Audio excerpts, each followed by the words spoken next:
നമ്മൾ കഴിഞ്ഞ ദിവസം ചർച്ച ചെയ്തു. അതായത് മാണി ഗ്രൂപ്പ് എങ്ങോട്ട് പോകും, അല്ലെങ്കിൽ മാണി ഗ്രൂപ്പ് എവിടെ നിലനിൽക്കും എന്നുള്ള ഒരു ചർച്ച നമ്മൾ കഴിഞ്ഞ ദിവസം നടത്തി. കാരണം പൊതുവെ ഇപ്പൊ എല്ലാവരുടെയും ഒരു മൊത്തത്തിലുള്ള ഒരു കൺഫ്യൂഷൻ ആയിരുന്നല്ലോ അത്. അപ്പൊ ഇന്നിപ്പോ അതായത് അതില് ഇടതുപക്ഷത്തിനൊപ്പം അടിയുറച്ച് നിൽക്കുമെന്ന് അവര് പറഞ്ഞിട്ടുണ്ട്. ശരിക്കും പറഞ്ഞു കഴിഞ്ഞാൽ ഈ കുറച്ച് പ്രതീക്ഷകളുമായിട്ട് കാത്തിരുന്നവർക്കൊരു തിരിച്ചടിയായിരുന്നു ശരിക്കും. വലിയ പ്രതീക്ഷയായിരുന്നു ഇതിങ്ങനെ അങ്ങനെ അങ്ങോട്ട് കിട്ടും, അങ്ങനെ ആ വഴിക്ക് കോട്ടയൊക്കെ അങ്ങ് പിടിക്കാന്നൊക്കെ ധാരണയുണ്ടായിരുന്നവർക്കൊക്കെ വലിയൊരു തിരിച്ചടിയായില്ലേ ശരിക്കും പറഞ്ഞു കഴിഞ്ഞാൽ. ഇപ്പൊ അങ്ങനെ ഒരു ഇടതുപക്ഷത്തിനൊപ്പം തന്നെ അടിയുറച്ച് നിൽക്കുമെന്നാണ് അവർ ഉറപ്പ് പറഞ്ഞേക്കുന്നത് അല്ലെ. ജോസ് കെ മാണിയുടെ തീരുമാനം അത് അങ്ങനെ തന്നെയാണ്. കാരണം എന്താണെന്ന് ചോദിച്ചു കഴിഞ്ഞാൽ പല ഘട്ടങ്ങളിലും ഈ ജോസ് കെ മാണിയെ വല്ലാണ്ട് കബളിപ്പിക്കുന്ന സ്വഭാവമാണ് UDF എല്ലാ കാലത്തും പുലർത്തിയിട്ടുള്ളത്. അപ്പൊ അതില് ഒടുവിൽ ജോസ് കെ മാണിയെ അവിടെ നിന്ന് അടിച്ചിറക്കി വിടുന്നതിന് തുല്യമായിട്ടാണ് ജോസ് കെ മാണിക്ക് ഒരുപക്ഷെ UDF എന്ന് പറയുന്ന മുന്നണിയിൽ നിന്ന് ആ ബന്ധം അവസാനിപ്പിച്ചിറങ്ങേണ്ടി വന്നത്. ഏറെക്കാലമായി നിലനിന്നിരുന്ന അതിശക്തമായ ഒരു ബന്ധം അവസാനിപ്പിക്കുക എന്ന് പറഞ്ഞാൽ ഏതൊരു രാഷ്ട്രീയ പാർട്ടിയെ സംബന്ധിച്ചിടത്തോളം ഏറെ ബുദ്ധിമുട്ടുണ്ട്. അത് തന്നെയുമല്ല, പക്ഷെ അന്ന് അടിച്ചിറക്കി വിടുമ്പോൾ ഒരിക്കലും UDF നേതാക്കന്മാർ കരുതിയിരുന്നില്ല ഇങ്ങനെ ഒരു പതനം UDF ഉണ്ടാകും എന്നുള്ള കാര്യം. UDF കഴിഞ്ഞ കാലഘട്ടങ്ങളിലെല്ലാം UDF ഒരു പ്രവർത്തനം നമ്മൾ പരിശോധിച്ച് നോക്കിക്കഴിഞ്ഞാൽ വലിയ കാര്യമായ ഒരു മുന്നേറ്റം ഉണ്ടാക്കാൻ കഴിയാത്ത ഒരു പാർട്ടി തന്നെയാണ്. ഉപതെരഞ്ഞെടുപ്പുകളിലെല്ലാം വിജയിച്ചു, കാര്യം ശരി തന്നെയാണ്. ഉപതെരഞ്ഞെടുപ്പുകളിൽ വിജയിച്ചതെന്ന് വെച്ച് കഴിഞ്ഞാൽ പല സീറ്റുകളും അതിൽ ആ സിറ്റിംഗ് സീറ്റുകൾ ആണ് പലതും പിടിച്ചത് എന്നുള്ളത് യാഥാർത്ഥ്യം. നിലമ്പൂർ എന്ന് പറയുന്ന ഉപതെരഞ്ഞെടുപ്പ് നടക്കുന്ന സമയത്ത് പോലും അവിടെ വേറെ ഘടകങ്ങൾ അവിടെ പ്രവർത്തിച്ചിരുന്നു. നമുക്കറിയാം ഏതൊക്കെ തരത്തിലുള്ള ഘടകങ്ങളാണ് നിലമ്പൂർ ഉപതെരഞ്ഞെടുപ്പിൽ UDF വിജയത്തിലേക്ക് നയിച്ചിരുന്നത് എന്നുള്ളത് നമുക്കറിയാം. ഈ പറയുന്ന ഒരു ന്യൂനപക്ഷ വോട്ടിന്റെ ഒരു വലിയ ശക്തമായ സ്വാധീനമുള്ള ഒരു മേഖല തന്നെയായിരുന്നു അത്. അവിടെ എം സ്വരാജിനെ പോലെ ഒരാൾ അരിയാട ഷൗക്കത്തിനെതിരെ കൊണ്ടിട്ടാൽ അവിടെ വിജയിക്കാനുള്ള സാധ്യത വളരെ കുറവാണ് എന്നുള്ളതാണ് നമുക്കറിയാൻ കഴിയുന്ന ഒരു യാഥാർത്ഥ്യം. അപ്പോൾ അങ്ങനെ അതോടൊപ്പം എന്നാൽ തിരിച്ച് ചേലക്കര പിടിച്ചിരുന്നു എന്ന് ചോദിച്ചാൽ ചേലക്കര പിടിച്ചിരുന്നെങ്കിൽ ഒരുപക്ഷെ രമ്യ ഹരിദാസിനെ ഇറക്കി പിന്നെ അവിടുത്തെ UR പ്രദീപ് എന്ന് പറയുന്ന അയാളെ പരാജയപ്പെടുത്താൻ കഴിഞ്ഞിരുന്നെങ്കിൽ ഒരു പക്ഷേ ചേലക്കരയിൽ ഈ പറയുന്ന ഭരണവിരുദ്ധ വികാരം ഉണ്ടായിരുന്നു ആ സമയത്ത് എന്ന് പറയാൻ കഴിയും. അപ്പോൾ അങ്ങനെ എണ്ണിപ്പറയത്തക്ക രീതിയിലുള്ള യാതൊരു മുന്നേറ്റവും UDF ഉണ്ടായില്ല എന്ന് മാത്രമല്ല, മുൻപെങ്ങും ഇല്ലാത്ത വിധത്തിൽ UDF ഒരു പടലപ്പിണക്കങ്ങൾ വ്യക്തമായ ഒരു കാലഘട്ടം കൂടിയായിരുന്നു ഈ കഴിഞ്ഞു പോയ കാലം എന്ന് നമ്മൾ പറയാതിരിക്കാൻ കഴിയില്ല. എന്തൊക്കെയാണെന്ന് ചോദിച്ചു കഴിഞ്ഞാൽ വന്ന സമയം പുറത്തോട്ട് അതായത് ഒരു പാർട്ടിക്കുള്ളിൽ നടക്കേണ്ടതിനെ എല്ലാം പുറത്ത് തെരുവിലോട്ട് വലിച്ചഴിച്ച അതെ അതെ തീർച്ചയായിട്ടും ശരിക്കും ഈ കഴിഞ്ഞൊരു എനിക്ക് തോന്നുന്നു ഈ അടുത്ത സമയത്ത് ഒരു ഇലക്ഷൻ അടുത്ത ഈ ഒരു മാസത്തിനുള്ളിൽ എന്താണ് കോൺഗ്രസ് പാർട്ടി അല്ലെങ്കിൽ കോൺഗ്രസ് പാർട്ടിക്കുള്ളിൽ ഇരിക്കുന്ന നേതാക്കളുടെ സ്വഭാവം എന്താണെന്ന് ശരിക്കും ബോധ്യപ്പെട്ട സമയമായിരുന്നു അത്. അതെ തീർച്ചയായിട്ടും അങ്ങനെ നമ്മൾ നോക്കിയപ്പം നമ്മൾ നോക്കിക്കഴിഞ്ഞാൽ ഏറ്റവും ആദ്യം നടന്നിരിക്കുന്ന പുതുപ്പള്ളി ഉപതെരഞ്ഞെടുപ്പായിരുന്നു. ഉമ്മൻചാണ്ടി മരണപ്പെട്ടതിനെ തുടർന്ന് ആ ഉമ്മൻചാണ്ടിയുടെ ഈ പറയുന്ന വിലാപയാത്ര പോലും ഏതൊക്കെ തരത്തിലാണ് പൊളിറ്റിക്കലൈസ് ചെയ്തത് നമ്മൾ ആലോചിച്ച് നോക്കണം. ഉമ്മൻചാണ്ടിയെ പുതുപ്പള്ളി വരെയുള്ള അല്ലെങ്കിൽ തിരുനക്കര വരെയുള്ള ആ ഒരു യാത്ര എങ്ങനെയാണ് അവർ കോർഡിനേറ്റ് ചെയ്തതെന്ന് ആലോചിച്ച് നോക്കുക. അതിൽ ചാണ്ടി ഉമ്മനെ അവിടെ കയറ്റി നിർത്തിക്കൊണ്ട്, പക്ഷെ VS അച്യുതാനന്ദന്റെ ആ ഒരു വിലാപയാത്രയും ഉമ്മൻചാണ്ടിയുടെ വിലാപയാത്രയും തമ്മിൽ നമ്മൾ പരിശോധിക്കുമ്പോൾ അവിടെ നമ്മൾ കാണാൻ കഴിയുന്ന ഒരു കാര്യം, അവിടെ VA അരുൺകുമാർ എന്ന് പറയുന്ന VS അച്യുതാനന്ദന്റെ മകൻ ഒരു ഘട്ടത്തിൽ പോലും എഴുന്നേറ്റ് നിന്ന് ജനങ്ങളെ അഭിവാദ്യം ചെയ്ത് തൊഴുതിട്ടില്ല എന്ന് നമ്മൾ മനസ്സിലാക്കണം. അതേ അവിടെ പൊളിറ്റിക്സിന് വേണ്ടി ശ്രമിച്ചിട്ടില്ല. അതിനെ പൊളിറ്റിക്കലൈസ് ചെയ്യാനോ അവിടെ ഒരു ഉപതെരഞ്ഞെടുപ്പിന് സാധ്യതയുള്ള രീതിയിലേക്ക് കൊണ്ടെത്തിക്കാനോ ഒന്നും ആരും ശ്രമിച്ചിട്ടില്ല. അവിടെ VS അച്യുതാനന്ദന്റെ വിലാപയാത്ര സ്വാഭാവികമായി ഒരു ജനനായകന് ലഭിക്കേണ്ട എല്ലാ പിന്തുണയും അല്ലെങ്കിൽ എല്ലാ ആദരവും ആ സമയത്ത് ലഭിച്ചു എന്നുള്ളതാണ് യാഥാർത്ഥ്യം. അതേസമയം ഉമ്മൻചാണ്ടിയുടെ പരമാവധി വൈകിച്ചോളാൻ പാർട്ടിയിൽ നിന്ന് തന്നെ നിർദ്ദേശം വന്നതിന് ശേഷമാണ് ഉമ്മൻചാണ്ടിയുടെ വിലാപയാത്ര അത്ര വൈകി തിരുനക്കരയിൽ എത്തുന്നത്. അപ്പോൾ അവിടെ നിന്ന് തന്നെ അവിടെ നിന്ന് തന്നെ തുടങ്ങി. അവിടെ അവർ ഉദ്ദേശിച്ചത് എന്തുകൊണ്ടാണെന്ന് ചോദിച്ചാൽ ഉമ്മൻചാണ്ടിയോ പോയി, അതിൽ നിന്ന് കിട്ടുന്ന ഒരു സഹതാപതരംഗം, ആ സഹതാപതരംഗത്തിൽ ഇനി അവരടുത്ത ലക്ഷ്യം വെച്ചത് ഉപതെരഞ്ഞെടുപ്പാണ് ലക്ഷ്യം വെച്ചത്. ആ ഉപതെരഞ്ഞെടുപ്പിൽ ആ മകനെ ഇറക്കിക്കൊണ്ട് ഉമ്മൻചാണ്ടിയുടെ മകനെ ഇറക്കി അവിടെ പരമാവധി ആളിന്റെ മുന്നിൽ രജിസ്റ്റർ ചെയ്യിക്കുക എന്ന് പറയുന്നൊരു തന്ത്രമായിരുന്നു അതിന്റെ പിന്നിലുണ്ടായിരുന്നത്. നമുക്ക് പറയാതിരിക്കാൻ കഴിയില്ലല്ലോ. കാര്യം ഉമ്മൻചാണ്ടി ആ വാഹനത്തിൽ ഉടനീളം ഉണ്ടായിരുന്നു, ചാണ്ടി ഉമ്മൻ വാഹനത്തിൽ ഉടനീളം ഉണ്ടായിരുന്നു. അപ്പൊ ചാണ്ടി ഉമ്മൻ അവിടെ നിന്ന് കൈകൂപ്പി കാണിക്കുകയും ചാണ്ടി ഉമ്മനെ അങ്ങ് ഹീറോ വർഷിപ്പോട് കൂടി തന്നെയാണ്, അല്ലെങ്കിൽ ഒരു ഹീറോ എന്നുള്ള നിലയിലാണ് കോൺഗ്രസ് പാർട്ടി അവതരിപ്പിച്ചത്. അങ്ങനെ അവിടെ എത്തിക്കഴിഞ്ഞും പിന്നീട് അങ്ങോട്ടുള്ള അദ്ദേഹത്തിന്റെ ഓരോ ചലനങ്ങളിൽ പോലും ചാണ്ടിയൂമൻ എന്ന് പറയുന്ന, അതായത് മക്കത്തായം കോൺഗ്രസിനകത്തുണ്ട് എന്നുള്ളതിന്റെ പുതിയ ഉദാഹരണമാണ് ഞാൻ ഈ പറയുന്നത്. മക്കത്തായം എന്ന് പറയുന്ന കോൺഗ്രസിനകത്ത് ഇനിയും അവസാനിച്ചിട്ടില്ല. കരുണാകരനോട് കൂടി മുരളീധരനോട് കൂടി അതെല്ലാം അവസാനിച്ചു എന്ന് നമ്മൾ കരുതിയെങ്കിൽ തന്നെ അവിടെയും നമുക്ക് തെറ്റി. അതിലാണ് വീണ്ടും ഈ പറയുന്ന പിന്നെ ജേക്കബിന്റെ മോൻ ഇറങ്ങിയതും അനൂപ് ജേക്കബ് ഇറങ്ങിയതും ശബരിനാഥൻ ഇപ്പോഴും മത്സരിച്ചുകൊണ്ടിരിക്കും, തിരുവനന്തപുരത്ത് മത്സരിച്ച ഒരാളാണ് ശബരിനാഥൻ. ഇവരൊക്കെ ഇറങ്ങിയതെല്ലാം ഈ മക്കത്തായം എന്ന് പറയുന്ന ഒരു ട്രാക്ക് പിന്തുടർന്നിട്ടാണ്. അപ്പോൾ അങ്ങനെ അതെല്ലാം ഉമ്മൻചാണ്ടിയെ അവിടം വരെ കൊണ്ടെത്തിച്ചു. അങ്ങനെ മകനാക്കാൻ ശ്രമിച്ചു, മകനെ ഇറക്കി അവിടെ വലിയ ഭൂരിപക്ഷത്തിൽ ജയിക്കുകയും ചെയ്തു. അപ്പം ഇതെല്ലാം ശരിക്കും അതിനുശേഷം ആണ് ശരിക്കും കോൺഗ്രസിനുള്ളിൽ അല്ലെങ്കിൽ ഈ മുന്നണിക്കുള്ളിൽ എന്താണ് നടക്കുന്നത് എന്നുള്ളതിൻ്റെ ഒരു പുറത്തേക്ക് എത്തുന്ന ഒരു ചിത്രം വരുന്നത്. അവിടെയാണ് അവിടെ ഉണ്ടായിരുന്ന രണ്ട് നേതാക്കന്മാർ തമ്മിൽ UDF-ന്റെ ചെയർമാൻ, അതായത് പ്രതിപക്ഷ നേതാവും KPCC അധ്യക്ഷനും തമ്മിൽ മുൻപെങ്ങും ഇല്ലാത്ത തരം പ്രശ്നങ്ങളുണ്ട് എന്ന് ജനം ബോധ്യപ്പെടുന്ന അവിടെ നിന്നാണ്. എന്നിട്ട് പല മാധ്യമങ്ങളും അത് മുക്കി വെച്ചിരുന്നു. ഒരു പ്രത്യേക സാഹചര്യം വന്നപ്പോൾ, വാർത്തകളൊന്നും കിട്ടാതെ വന്നപ്പോൾ, സെൻസേഷനായിട്ടുള്ള സാധനങ്ങളൊന്നും ഇല്ലാതെ വന്നപ്പോൾ അവിടുത്തെ അടിച്ചു എന്ന് മാത്രം. അപ്പൊ അത് കഴിഞ്ഞിട്ട് പിന്നെ അവിടെയും അവസാനിക്കുന്നില്ല. പിന്നീട് ഓരോ ഘട്ടത്തിലും ഇവർ തമ്മിലുള്ള എതിർപ്പ് പ്രകടമായിക്കൊണ്ടിരുന്ന കാലഘട്ടമായിരുന്നു. അതായത് അല്ലെങ്കിൽ ഒരു നിയമസഭാ തെരഞ്ഞെടുപ്പിനെ നേരിടാൻ തക്ക പ്രാപ്തി ഇല്ലാതിരിക്കുന്ന സമയത്ത് പോലും ഈ പറയുന്ന പാർട്ടിയിലെ നേതാക്കന്മാർ തമ്മിലടിച്ച് നശിക്കാൻ പോകുന്ന നിലയിലേക്കാണ് പോയത്. പണ്ട് ഈ ഇരുമ്പുലൊക്കെ കിട്ടിയ പോലെ അവസ്ഥയായിപ്പോയി. ഈ ശ്രീകൃഷ്ണന്റെയൊക്കെ യദുവംശത്തിന് ഇരുമ്പുലൊക്കെ കിട്ടുന്ന ഒരു അവസ്ഥയായിപ്പോയി. എന്ന് വെച്ചാൽ അത് ഉള്ളിടത്തോളം കാലം അവര് പരസ്പരം പോരടിച്ച് മരിക്കും എന്ന് പറയുന്ന ഒരു അവസ്ഥയാണ് ശരിക്കും അവർക്ക് കിട്ടിയ ശാപമാണ്. അപ്പൊ അതുപോലെയാണ് ശരിക്കും ഈ പറയുന്ന കോൺഗ്രസിന്റെ ഒരു അവസ്ഥ. തമ്മി തല്ലിക്കൊണ്ടിരിക്കുകയാണ്. ഏറ്റവും ഒടുവിൽ കെ സുധാകരനെ പുറത്താക്കുന്നതും പിന്നീട് സണ്ണി ജോസഫിനെ കൊണ്ടുവന്ന് അവിടെ അവരോധിക്കുന്നതും അടക്കമുള്ള സംഭവങ്ങൾ കോൺഗ്രസിന്റെ സംഘടനാ ദൗർബല്യത്തിന്റെ, UDF-ന്റെ സംഘടനാ ദൗർബല്യത്തിന്റെ ഏറ്റവും വലിയ ഉദാഹരണങ്ങളായി നമുക്ക് ചൂണ്ടിക്കാണിക്കാൻ കഴിയും. അപ്പം നമ്മൾ നോക്കിക്കഴിഞ്ഞാൽ ഒരു ഘട്ടത്തിൽ സമരാഗ്നി എന്ന് പറയുന്ന സമരപരിപാടി ഇവിടെ ലോക്സഭാ തെരഞ്ഞെടുപ്പിന് മുന്നോടിയായി നടക്കുന്ന വേളയിൽ തിരുവനന്തപുരത്ത് സമരാഗ്നി എത്തി പ്രസംഗിക്കുന്ന സമയത്ത് കെ സുധാകരൻ ഒടുവിൽ പറയേണ്ടി വന്നു, പ്രസംഗം കേൾക്കാൻ വേണ്ടി കൂടിയാണ് ഞങ്ങൾ ഇത്രയും കാശ് മുടക്കി ഇവിടെ വരെ അങ്ങ് കാസർഗോഡ് മുതൽ തിരുവനന്തപുരം വരെ വന്നത്, അല്ല നിങ്ങളെല്ലാവരും കൂടെ പ്രസംഗം വരുന്നുണ്ട് എണ്ണീറ്റ് പോയിട്ട് കാര്യമുണ്ടോ എന്ന് ചോദിക്കേണ്ട ഒരു ഗതികേടിലേക്ക് ഒരു KPCC അധ്യക്ഷനത്തിൽ നിന്ന് ആലോചിച്ച് നോക്കൂ. അത്ര ഗതികേടിലേക്ക് വരെ പോകേണ്ടി വന്ന ഒരാളായിരുന്നു KPCC അധ്യക്ഷനായിരുന്ന കെ സുധാകരൻ. അപ്പൊ അങ്ങനെ ഓരോ ഘട്ടങ്ങളിലും ഇവർ തമ്മിലുള്ള അല്ലെങ്കിൽ കോൺഗ്രസിനകത്തുള്ള അനൈക്യം വെളിവാക്കിക്കൊണ്ടിരിക്കുന്ന ഒരു സാഹചര്യം, അതൊക്കെ നമുക്ക് തള്ളിക്കളയാന്ന് വെച്ചു. പെട്ടെന്നാണ് ഒരു യൂത്ത് കോൺഗ്രസ് അധ്യക്ഷന്റെ തെരഞ്ഞെടുപ്പ് നടക്കുന്നതും അവിടെ വ്യാജക്കാർഡ് അടിക്കുന്നതും വീണ്ടും കോൺഗ്രസ് കൂപ്പുകുത്തുകയാണ് ചെയ്യുന്നത്. അല്ല അവിടെ ഒരു എഴുന്നേറ്റമല്ല ഉണ്ടാകുന്നത്, അവിടെ അങ്ങനെ ഒരു വിഷയം ഉണ്ടാകുന്നു. പിന്നീട് ഇങ്ങോട്ട് നോക്കിക്കഴിഞ്ഞാൽ അതേ ആള് തന്നെ അവിടെ പോയിന്നുകൊണ്ട് വിജയിക്കുന്നു. എന്തിന്റെ പിൻബലത്തിൽ? ഇതേ പറയുന്ന പോലെ മതരാഷ്ട്രവാദികൾ എന്ന് വിളിക്കപ്പെടുന്ന ഒരു പറ്റം ന്യൂനപക്ഷക്കാരുടെ വോട്ട് മേടിച്ചുകൊണ്ട് ഇതേ രാഹുൽ മാങ്കൂട്ടത്തിൽ പാലക്കാട് നിന്ന് വിജയിക്കുന്നു. ആ വിജയിച്ച രാഹുൽ മാങ്കൂട്ടത്തിനെതിരെ വീണ്ടും ആരോപണങ്ങൾ വരുന്നു. അത് ഏത് തരത്തിലുള്ള ആരോപണങ്ങളാണെന്ന് കഴിഞ്ഞ ദിവസങ്ങളിലെല്ലാം കേരളം മുഴുനീളം ചർച്ച ചെയ്തു. അവന് ജാമ്യം കിട്ടിയോ കിട്ടിയില്ലയോ എന്നുള്ളതല്ല വിഷയം, അവൻ ചെയ്തത് അങ്ങേയറ്റത്ത് തോന്നിവാസമാണ് എന്ന് ഇന്നും ജനം വിശ്വസിക്കുന്നു. അതിനെതിരായി കോൺഗ്രസിനുള്ളിൽ കിടക്കുന്ന വനിതാ പ്രവർത്തകർ ഇളകുന്നു. അവര് ഈ രാഹുൽ മാങ്കൂട്ടത്തെ ഒപ്പോസ് ചെയ്യുന്നു. അതോടുകൂടി അവരെ വളഞ്ഞിട്ട് ആക്രമിക്കാൻ ശ്രമിക്കുന്ന കോൺഗ്രസ്. എന്ന് വെച്ചാൽ കോൺഗ്രസിനെ സംബന്ധിച്ചിടത്തോളം ചേട്ടൻ ഇപ്പൊ ഈ പറഞ്ഞോണ്ടിരിക്കുമ്പോഴേ മറ്റേ നമ്മൾ ഈ ചേട്ടന്റെ സിനിമയൊക്കെ കണ്ടിട്ട് വന്നിട്ടേ എന്നോട് കഥ പറഞ്ഞു തരുമല്ലോ. അതായത് നമുക്ക് അത്ര ഉണ്ട് ഇവരുടെ കയ്യില്. അതാ പറഞ്ഞത്, ഇങ്ങോട്ട് വന്നു കഴിഞ്ഞാലേ ഈ പറയുന്ന പോലെ സിനിമാ കഥയെ പോലെയാണ് ഈ ഓരോ കാര്യങ്ങൾ ചെയ്ത് കൂട്ടി വെച്ചേക്കുന്നത്. അത് ചേട്ടൻ എന്നോട് പറയുമ്പോ ഞാൻ ആ കഥ കേട്ടിരിക്കുന്ന പോലെയാണ് ഇപ്പൊ ഈ കേട്ടോണ്ടിരുന്നത്. അതാണ്. എന്നിട്ട് ഈ സംഭവം അങ്ങോട്ട് കഴിഞ്ഞു. അതങ്ങോട്ട് കഴിഞ്ഞപ്പോഴത്തേക്ക് ഈ വനിതാ പ്രവർത്തകരെ എല്ലാം ഇവിടെ വളഞ്ഞിട്ട് ആക്രമിച്ചു. നടപടിയെടുക്കാൻ വന്ന VD സതീശൻ എന്ന് പറയുന്ന ഒരാളെ സൈഡാക്കി, അയാളെ പിന്നീട് നാക്കെടുത്ത് വളയ്ക്കാൻ പോലും അവസരം കൊടുക്കാത്ത രീതിയിൽ അയാളെ സൈഡാക്കി കളഞ്ഞു. അപ്പൊ അങ്ങനെയെല്ലാം നമ്മൾ കോൺഗ്രസ് പാർട്ടിയിലേക്ക് നമ്മളൊന്ന് ക്യാമറ തിരിച്ചു വെച്ച് നോക്കിയാൽ, അങ്ങോട്ട് നോക്കിയിരുന്നു കഴിഞ്ഞാൽ ഇതേപോലെയുള്ള നടന്ന നീചവും നിന്ദ്യവുമായ വൃത്തികേടുകൾ നിറഞ്ഞ ഒരു വലിയ ഒരു കാലഘട്ടമാണ് നമുക്ക് കാണാൻ കഴിയുന്നത്. ഒരു 10 വർഷക്കാലം. ഇപ്പൊ കൂടെയും ഇപ്പൊ തെരഞ്ഞെടുപ്പ് കഴിഞ്ഞു, എന്നിട്ടും അവരുടെ നിലപാടുകൾ ഓരോരുത്തർക്കും ഓരോ നിലപാടല്ലേ. അതെ, പാർട്ടിക്കുള്ളിൽ ഇപ്പൊ ഈ ഇലക്ഷൻ കഴിഞ്ഞപ്പോഴാണ് മറ്റേ സണ്ണി ജോസഫ് രാഹുൽ മാങ്കൂട്ടത്തിനെ അനുകൂലിച്ചത്. അപ്പൊ പാർട്ടിക്കുള്ള നിലപാട്, അതിനുള്ളിലിരിക്കുന്ന നേതാക്കൾക്ക് വേറൊരു നിലപാടെന്നുള്ള രീതിയിലല്ല ഇപ്പോഴും കോൺഗ്രസ് പാർട്ടി പോയിക്കൊണ്ടിരിക്കുന്നത്.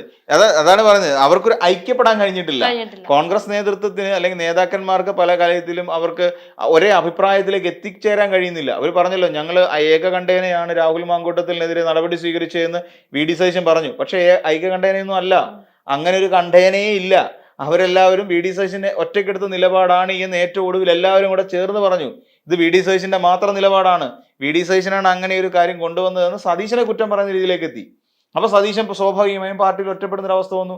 എന്നിട്ടാണ് ഇപ്പോൾ ഇത്രയും മുങ്ങിക്കൊണ്ടിരിക്കുന്ന ഒരു കപ്പലിലേക്ക് എങ്ങനെയാണ് മാണിയെ ജോസ് കെ മാണി എന്ന് കയറുക?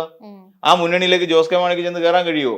അവിടെ ഇപ്പൊ ജോസ് കെ മാണിയുടെ പിന്നാലെ പോകുന്നതിന് കാരണം ഞാൻ പറയാമല്ലോ. ജോസ് കെ മാണിക്ക് എന്ന് പറഞ്ഞാൽ കോട്ടയം ഇനി അവർക്ക് വേണം, കോട്ടയം അവർക്ക് പിടിച്ചേ പറ്റൂ. കോട്ടയം പിടിക്കണമെങ്കിൽ ഇനി എന്ത് ചെയ്യണം? ഈ പറയുന്ന ജോസ് കെ മാണിയെ പോലെ ഒരു നേതാവിനെ അവർക്ക് വേണം, അല്ലെങ്കിൽ ജോസ് കെ മാണിയുടെ പാർട്ടി അവർക്ക് വേണം. അവർ പക്ഷേ ജോസ് കെ മാണിയെ സംബന്ധിച്ചിടത്തോളം ഇത് സേഫ് സോൺ ആണ്.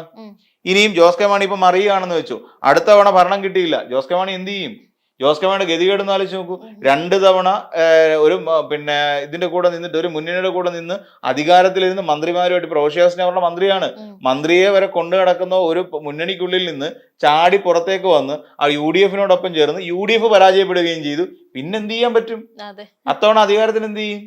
പിന്നെ ആ സമയത്ത് പരാജയപ്പെട്ടു കഴിഞ്ഞാൽ ജോസ് കെ മാണിയുടെ അവസ്ഥ ദാരുണമായി പോവും. ഇപ്പൊ അവർക്ക് എങ്ങനെയെങ്കിലും ജോസ് കെ മാണിക്ക് മുന്നണിക്കുള്ളിൽ നിലനിന്നേ പറ്റൂ എന്ന് പറയുന്ന ഒരു അവസ്ഥയിലാണ്. എന്നാൽ ജോസ് കെ മാണി ശക്തനാണെങ്കിൽ ശക്തൻ തന്നെയാണ്. കോട്ടയം ജില്ലയെ സംബന്ധിച്ചിടത്തോളം ജോസഫ് ഗ്രൂപ്പ് വളരെ പരിതാപകരമായ അവസ്ഥയിലാണ്. കാരണം അവർക്ക് ഇനി മുന്നോട്ടൊരു യാത്രയൊന്നും ഇല്ല, അതൊക്കെ അവസാനിച്ചു. തന്നെയല്ല അയാളുടെ മകനാണെങ്കിൽ പാർട്ടിയിൽ ഏറ്റെടുക്കുകയും അയാൾക്ക് തോന്നിയ പോലെയുള്ള ആൾക്കാരെ സപ്പോർട്ട് ചെയ്യുകയും ചെയ്തുകൊണ്ടിരിക്കുകയാണ്. അതുകൊണ്ട് തന്നെ ജോസഫ് ഗ്രൂപ്പ് എനിക്ക് തോന്നുന്നു ഏറെക്കുറെ ഇനി ഒരു 5 വർഷം കൂടെ കഷ്ടിച്ചു പോവുകയുള്ളൂ. ഒന്നുകിൽ അത് ഈ പറയുന്ന ജോസഫ് ഗ്രൂപ്പ് പിരിച്ചു വേണ്ട അവസ്ഥ വരും. തന്നെയല്ല ജോസഫ് ഗ്രൂപ്പിൽ നിന്ന് ഒരു വലിയ കൊഴിഞ്ഞുപോക്ക് ഈ കഴിഞ്ഞ തദ്ദേശ തെരഞ്ഞെടുപ്പുമായി ബന്ധപ്പെട്ട് ഉണ്ടായിട്ടുണ്ട്. അതെല്ലാം വന്ന് ബലം കൊടുത്തത് ജോസിന്റെ പാർട്ടിക്കാണ്. അപ്പൊ അതുകൊണ്ട് തന്നെ വലിയൊരു ശക്തമായ രീതിയിലുള്ള ഒരു ഏറ്റുമാനൂർ ഭാഗങ്ങളിൽ നിന്ന്, അതോടൊപ്പം തന്നെ അതിരമ്പുഴ ഭാഗം, അങ്ങനെ തുടങ്ങി കോട്ടയത്തിന്റെ വിവിധ ഭാഗങ്ങളിൽ നിന്ന് ഒരു പറ്റം ആളുകൾ നല്ല രീതിയിൽ കോൺഗ്രസ് പാർട്ടിയിൽ നിന്നും ജോസഫിന്റെ ഗ്രൂപ്പിൽ നിന്നും കൊഴിഞ്ഞുപോക്കുണ്ടായി. ഇതെല്ലാം ജോസ് കെ മാണിയിലേക്ക് എത്തി. അപ്പൊ ഇങ്ങനെ വന്നതോടുകൂടി കുറച്ചുകൂടെ ശക്തിപ്പെട്ട ഒരു അവസ്ഥയിലേക്ക് മാണി ഗ്രൂപ്പ് മാറുകയും ചെയ്തു. അപ്പൊ ഇത് വ്യക്തമായി മനസ്സിലാക്കിക്കൊണ്ടാണ് ഇപ്പം വി ഡി സതീശൻ ഇങ്ങനെ കരുക്കൾ നീക്കുന്നത്.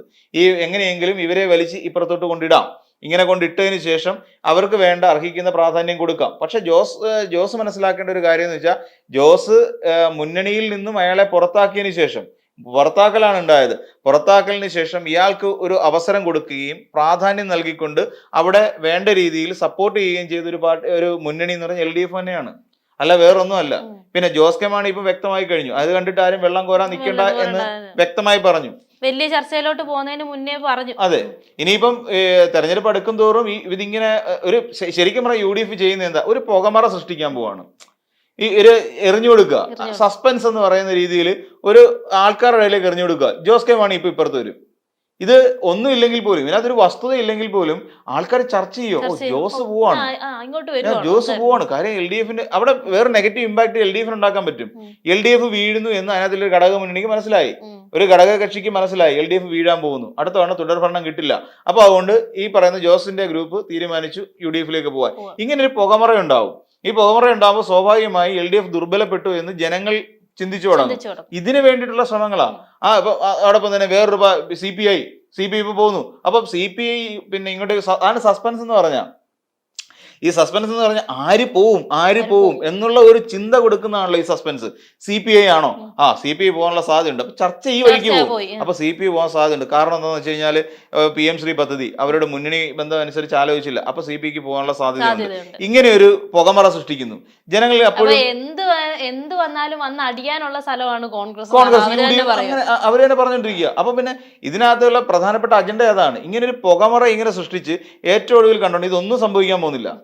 ജോസ് കെ മാണി എത്താൻ പോകുന്നില്ല, CPI എത്താൻ പോകുന്നില്ല. ഇവരൊന്നും എത്താതെ UDF ഇപ്പൊ നിലവിൽ എന്താണോ ഉള്ളത് അതുകൊണ്ട് മുന്നോട്ട് പോകേണ്ടി വരും. ഇനിയും വേറൊരു കാര്യം കൂടെ നമ്മൾ ആലോചിക്കുന്നുണ്ട്. RSP എന്ന് പറയുന്നൊരു പാർട്ടിയുണ്ട് ഈ UDF-നകത്തുള്ള. RSP ഇനി എന്ത് നിലപാടെടുക്കും എന്നുള്ളതാണ് നമ്മൾ ആലോചിക്കേണ്ടത്. കാരണം RSPയെ സംബന്ധിച്ചിടത്തോളം RSPക്ക് ഇപ്പൊ ആകെ ഉള്ളത് ഒരു 8 MP മാത്രമാണ്. അതായത് NK പ്രേമേന്ദ്രൻ എന്ന് പറയുന്ന MP മാത്രമാണ്. ഷിബു ബേബി ജോൺ ചവറയിൽ ഇനി യാതൊരു പ്രതീക്ഷയും വേണ്ട. അവിടെ സുജിത്ത് വിജയൻപിള്ള തന്നെയായിരിക്കും അടുത്ത തവണയും മത്സരിക്കുന്നതും വിജയിക്കുന്നതും. അപ്പം ചവറ നഷ്ടപ്പെട്ടു പോയി RSPയെ സംബന്ധിച്ചിടത്തോളം. കാരണം എന്ന് വെച്ചാൽ ബേബി ജോണിന്റെ നാടാണ് ചവറ. ആ ചവറയിൽ പോലും ഈ RSPക്ക് പിടിച്ചിരിക്കാൻ പറ്റുന്നില്ല. അവിടെ തോറ്റുപോയി.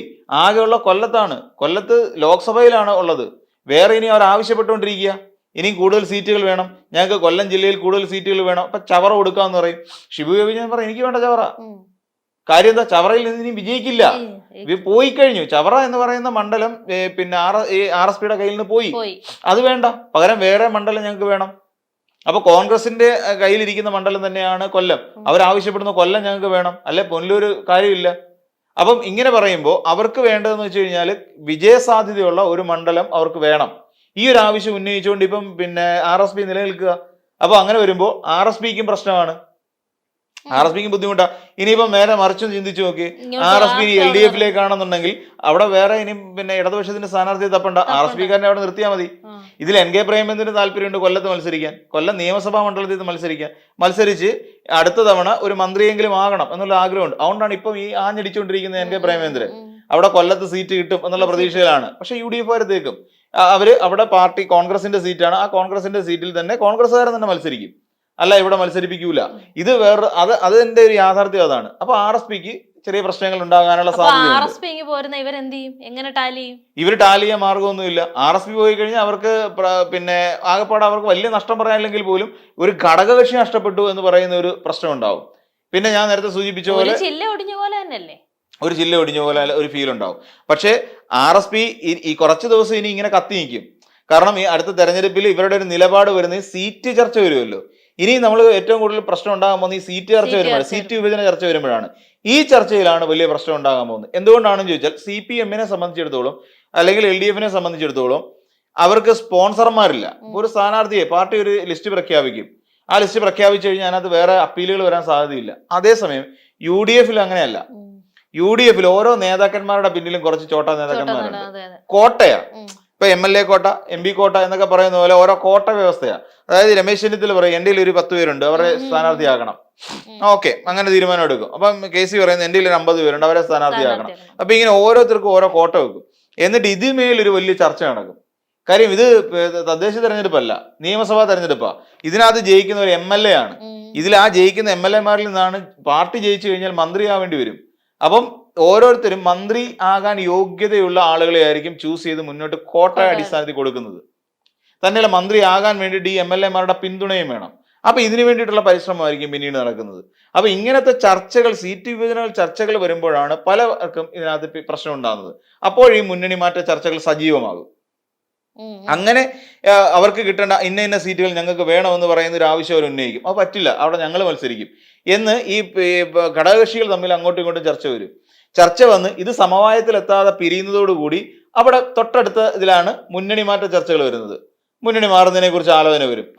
അവരുടെ പാർട്ടി സെക്രട്ടേറിയറ്റ് കൂടി ഇരുന്നുകൊണ്ട് ചിന്തിക്കും നമുക്ക് മുന്നണി മാറാം. മുന്നണി മാറുമ്പോൾ അടുത്ത ചർച്ച, ഞാൻ നേരത്തെ പറഞ്ഞൊരു പ്രൊസീജിയർ ഉണ്ട്, ഈ ലെവലിലേക്ക് ചർച്ചകൾ പോകും. അപ്പം നമ്മൾ കാത്തിരിക്കുന്നതെന്ന് വെച്ചാൽ അടുത്ത പിന്നെ സീറ്റ് വിഭജന ചർച്ചയിലാണ്. ആ സീറ്റ് വിഭജന ചർച്ച ഏറ്റവും വലിയ സ്ഫോടനാത്മകമായ രീതിയിൽ അവസാനിക്കാൻ പോകുന്ന UDF-ന്റെ തന്നെ ആയിരിക്കും. അങ്ങനെ വരുമ്പോൾ ഈ പറയുന്ന പോസിബിലിറ്റീസ് ഉണ്ട്. അതേസമയം അതുകൊണ്ട് തന്നെ അത്ര ഉറപ്പിച്ച് ജോസ് കെ മാണിക്ക് അറിയാം, ജോസ് കെ മാണി ആവശ്യപ്പെടുന്ന സീറ്റുകൾ എത്രയാണോ. കാര്യം കഴിഞ്ഞ ഈ തദ്ദേശ തെരഞ്ഞെടുപ്പിൽ 1000 സീറ്റാണ് അവർക്ക് കൊടുത്തത്. 1000 സീറ്റ് നിങ്ങൾക്ക് മത്സരിച്ചോ എന്ന് പറഞ്ഞിട്ട് കൊടുത്തു. അത് 264 ജയിച്ചുള്ളത് വേറൊരു കാര്യം. പലയിടങ്ങളിലും മാണി ഗ്രൂപ്പിന് വലിയ പ്രാധാന്യം ഇല്ല എന്നുള്ള കാര്യം നമുക്കറിയാം. അപ്പം ആ 264 സീറ്റിൽ അവർക്ക് വിജയിപ്പിക്കാൻ കഴിഞ്ഞു. അപ്പൊ അതുകൊണ്ട് തന്നെ ഇനി മാണി ഇത്ര സീറ്റുകൾ ഇന്ന സ്ഥലങ്ങളിൽ സീറ്റ് ആവശ്യമുണ്ട്, ആ സീറ്റ് മാണിക്ക് ജോസ് കെ മാണിയുടെ കയ്യിലോട്ട് കൊടുക്കും. അപ്പൊ അത് കൊടുത്തു കഴിഞ്ഞാൽ ജോസ് കെ മാണി ഹാപ്പിയാണ്. ഇപ്പൊ ജോസ് കെ മാണി എവിടെയെങ്കിലും നിർത്തുന്നത് കഴിഞ്ഞാൽ ജോസ് കെ മാണിയെ വിജയിപ്പിക്കും. ഒന്നാലോചിച്ചാൽ സ്വാഭാവികമായിട്ടും അടുത്ത മന്ത്രിയാ. അപ്പം അതിനകത്ത് ജോസ് കെ മാണിക്ക് രണ്ടഭിപ്രായം ഇല്ല. പിന്നെ ജോസഫ് തീർന്നു. ജോസഫ് ഗ്രൂപ്പിനെ കൊണ്ട് ഇനി യാതൊരു പ്രയോജനവും UDF-നില്ല. UDF-ന് എങ്ങനെയെങ്കിലും ജോസ് കെ മാണി എടുത്തിട്ട് ജോസഫിനെ തള്ളാനുള്ള ഒരു ചിന്താഗതി ഉണ്ട്. കാര്യം അയാളെ കൊണ്ട് പ്രയോജനമൊന്നുമില്ല. ഇനി പിന്നെ പുള്ളിയുടെ കൂട്ടത്തിൽ വിജയിച്ച മന്ത്രിയാക്കാൻ കഴിയുന്ന ഒരുത്തം പോലും ഇല്ല. അപ്പൊ അങ്ങനെയുള്ള ഒരു പാർട്ടിയെ ഇനിയും ചുമന്നുകൊണ്ട് നടക്കണോ എന്നുള്ള ചിന്തയും ഇപ്പോൾ UDF-നകത്ത് നല്ല ശക്തമായിട്ട് പോകുന്നുണ്ട്. അതാണ് ഈ സസ്പെൻസ് എന്ന് പറയുന്നത് നടക്കുന്നത്. ഇനി വലിയ സസ്പെൻസ് ഒരുപക്ഷെ ഇനി സംഭവിക്കുകയില്ലെന്ന് നമ്മൾ കണ്ടറിയണം. അതായത് മുസ്ലിം ലീഗിന്റെ കാര്യത്തിൽ എന്തെങ്കിലും നടക്കുമോ എന്നുള്ളതാണ്. അതും കൂടെ സംഭവിച്ചു കഴിഞ്ഞാൽ ആ ചർച്ചകൾ അങ്ങോട്ട് പുരോഗമിക്കുമ്പോഴായിരിക്കും ഈ രാഷ്ട്രീയത്തിൽ എന്തൊക്കെയോ എവിടെയൊക്കെയോ നടക്കാൻ പോകുന്നു, UDF-നകത്ത് കോൺഗ്രസ് മാത്രമായി മാറുമോ എന്നുള്ള കാര്യമൊക്കെ പിന്നീട് നമുക്ക് കാണേണ്ട കാഴ്ചകൾ തന്നെയാണ്.